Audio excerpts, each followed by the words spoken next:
camarada aí, estiloso, né? Bonitão ali, gravata. Ele foi muito importante dentro dos estudos do Antigo Testamento, porque ele acabou fazendo uma grande mudança nesses estudos. Depois nós vamos ler alguns trechos. Também mudaram a questão do Novo Testamento. Pode avançar um pouquinho, quem que era? Julius, alemão, né? Wellhausen, o conhecedor de alemão, me ajude aí. Wellhausen, né? Ele nasceu em 17 de maio de 1844 e morreu em 7 de janeiro de 1918. Interessante notar que esse período também está em uma transição entre um pensamento racionalista e um início de um pensamento mais místico. Não dá nem para... seria um tema a se estudar também a influência mística na teologia liberal, mas a gente... é um assunto ainda em aberto. Porque, na verdade, a transição do século XIX para o século XX, ela não tem nada de racional. Ela tem mais de mística. Então, nesse momento está surgindo, por exemplo, na pintura e na literatura, movimento chamado simbolista. E não tem nada de racional. É que vai depois influenciar o que o irmão falou da pós-modernidade. Porque aí já não tem mais razão. É um místico. Então esse pessoal tem um pouco de influência, mas nós não vamos entrar propriamente nesse fator. Bom, Wellhausen é filho de pastor luterano, estudou em Göttingen, tá certo isso aí? Foi professor em Halle, Marburgo e voltou para Göttingen como historiador, filólogo e mestre de hebraico, aramaico, siríaco e árabe. Então, não é um ignorante, né? Nós não podemos dizer que ele é qualquer um e nem negar assim, a profundidade que esse camarada teve para os estudos do Antigo Testamento. Não é esse o objetivo, não é falar que ele não foi um cara profundo e que não foi alguém que se empenhou nos estudos do Antigo Testamento. Com certeza se empenhou até, talvez mais do que nós mesmos nos empenhamos, e isso devemos falar com um pouco de vergonha, né? Enquanto o camarada se dedica, se aprofunda, chega a conclusões problemáticas, nós deveríamos nos aprofundar também para combater algumas posições e chegar às conclusões corretas. A principal obra de Wellhausen que causou todo o alarde foi essa obra aqui, Prolegomena to the History of Ancient Israel, que é introdução, né, à história de Israel. Mudou de nome, tem outras obras dele também, mas foi essa daqui. Não temos até hoje em português essa obra. Ela foi escrita em alemão, depois traduzida para o inglês, sob a supervisão do próprio Wellhausen.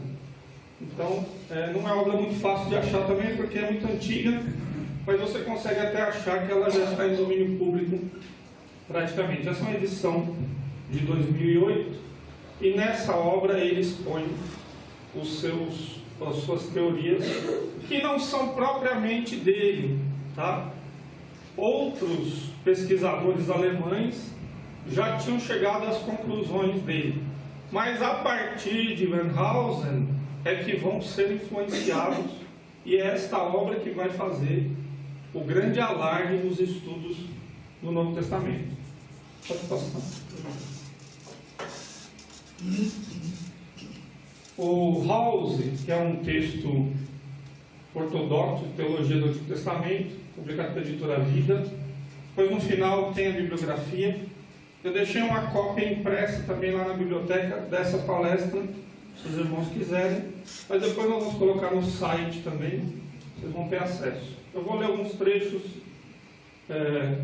mas você pode ver aqui, né? O House fala o seguinte: bom, é raro que uma obra ou que um estudioso cause tanta influência no pensamento, né? Não é muito frequente essas obras que mudam a história do pensamento e dos estudos. Mas a gente pode dizer que a obra de Wellhausen foi uma dessas obras que afetou de uma forma tão grande os estudos do Antigo Testamento, que chegou a influenciar inclusive os estudos do Novo Testamento. Então a gente vê a questão dos problemas que tem, das críticas, dos vários tipos de crítica que tem no Novo Testamento, e não sabem que na verdade iniciou com os estudos do Antigo Testamento, que depois foram aplicados também aos estudos do Novo Testamento. Então a obra de Weyerhaeuser, ela foi um marco na história dos estudos bíblicos e acabou afetando de uma forma muito grande e acabou ditando, né, como o Paulo diz aqui, grande parte dos temas da pesquisa veterotestamentária até os dias de hoje. Eu vou mostrar alguns exemplos que você vai perceber que aquilo que ele falou há mais de 130 anos continua aí nos nossos estudos e no pensamento moderno sobre o Antigo Testamento e também sobre o Novo Testamento. Pode passar. Então, simplificando aí, para a gente começar a entender qual é a teoria de Weyerhaeuser. A teoria que o Pentateuco é uma composição construída ao longo da história de Israel. Não é uma obra de um único autor, mas de diferentes fontes que foram posteriormente agrupadas e editadas por um ou vários redatores. E o que implica isso? Implica em negarmos aquilo que a igreja e até o judaísmo sempre afirmou, que o Pentateuco é uma obra única de Moisés e que Deus revelou essas escrituras a ele e ele escreveu, exceto, claro, a morte dele, Moisés escreveu.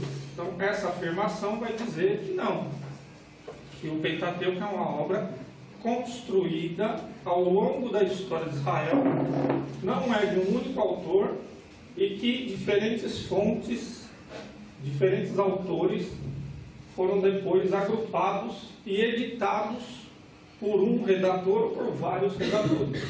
Em resumo, a teoria é essa. Tá? Okay, tudo bem? Bem? Quais as conclusões sobre as fontes? Então, como eu falei, embora não foi o próprio Weyerhaeuser que começou essas conclusões, foi a teoria dele que acabou influenciando os estudos do Antigo Testamento. Então, até chegar a esse ponto que eu vou falar, teve vários desenvolvimentos, tá? Mas é o que mais ou menos chegou e, com algumas modificações, é o que se aceita ainda hoje como a divisão de fontes do Pentateuco. Então nós temos a fonte J, que é chamada de Jeovista, que, segundo essa teoria, ela foi escrita por volta de 950 a.C., no Reino do Sul. Então, não sei se vocês já viram, mas lendo algum material, o cara fala fonte J, fonte E, fonte D, fonte P. Geralmente você pensa que é algum manuscrito, né? É algum achado arqueológico, porque fonte dá uma ideia de que alguém achou algum material e que tem algum texto. É uma análise literária, tá? É uma análise literária interna que dividiu e inventou uma teoria de que o Pentateuco foi construído através de um processo e que nesse processo várias fontes são utilizadas até chegar à composição final. A fonte J, Jeovista, porque usa o nome Jeová, em 950 a.C., no Reino do Sul. Ou seja, o cara está afirmando que o Pentateuco não tem nada escrito antes desse período. Nada de Moisés, nada de Josué, nada de nada. É só essa fonte, é o primeiro escrito, e foi escrito em 950 no Reino do Sul. A fonte E, por causa do nome Elohim, é chamado de Elohista. Foi escrito em 850 no Reino do Norte. Então, fonte Jeovista do Reino do Sul, a fonte Elohista do Reino do Norte. Uma outra fonte chamada de fonte D, ou Deuteronomista, então ela foi escrita por volta de 600 a.C. em Jerusalém, durante a reforma religiosa de Josias. A principal teoria é que lembra lá quando o sacerdote Ilquias chegou para Josias e falou: achei, né? O Safã, lá, que era o escrivão, achei o livro da lei na casa do Senhor. Então, segundo a teoria de Wellhausen, essa fonte é a fonte D, inventada na época de Josias para promover uma reforma, para promover uma nova religião, uma reforma religiosa em Israel. Então, o Deuteronômio e parte dos livros históricos, que é chamada História Deuteronomista, ela foi escrita neste período para gerar uma reforma durante o período de Josias. Por último, a fonte P, chamado de documento sacerdotal, P de priest, que é sacerdote, tanto em alemão como em inglês, foi escrita em 500, né? Ou no exílio, alguns jogam essa fonte para pós-exílica. De acordo com a teoria, essa fonte ela foi escrita por sacerdotes, para gerar uma centralidade do culto na pessoa dos sacerdotes e no templo, coisa que não existia antes desse período. Então, quero que os irmãos entendam que, de acordo com a teoria de Wellhausen e dos seus seguidores, o Pentateuco é uma composição de várias fontes e nunca existiu antes desses períodos. Porque a fonte P, que seria o Levítico, e tudo que se refere ao culto, ao sacerdócio, aos sacrifícios, ela só existiu nesse período. A fonte D, que é o Deuteronômio, é a história deuteronomista, não existia antes desse período, e assim por diante. Essa é a divisão das fontes. Agora eu pedi para o Sérgio um pouquinho devagar. Eu tentei aqui agrupar como que é a teoria de uma forma gráfica, tá? Então, primeiramente temos ali a fonte J, pode apertar aí. Aí depois surgiu a fonte E, pode apertar, mais um. Essas duas fontes depois foram agrupadas por um redator e gerou a fonte JE. Quando você abre lá em Gênesis, no primeiro capítulo, só aparece lá o nome Elohim, né? Estudantes de hebraico vão lembrar. Quando chega no capítulo 2, nós temos lá o tetragrama, que geralmente é usado como Jeová. Mas lá também tem Jeová, Yahvé, Elohim, o tetragrama mais o nome Elohim. Nós vamos dizer, juntaram essas fontes e fizeram uma edição e se criou o JE, tá? Vai piorar o negócio aí. Aí surgiu a fonte P, nessa história, que é o documento sacerdotal, se juntou ao JE, vai ficar JEP. Pode avançar. Do outro lado, aí há uma distinção, porque eles vão dizer, olha, a história deuteronomista, o documento deuteronômico está separado dessas fontes, ele foi sendo criado independente. Então, eles chamam de Deuteronômio 1, pode avançar. Foi Deuteronômio 2, quer dizer, uma parte do Deuteronômio, depois foi acrescentada outra parte, pode avançar.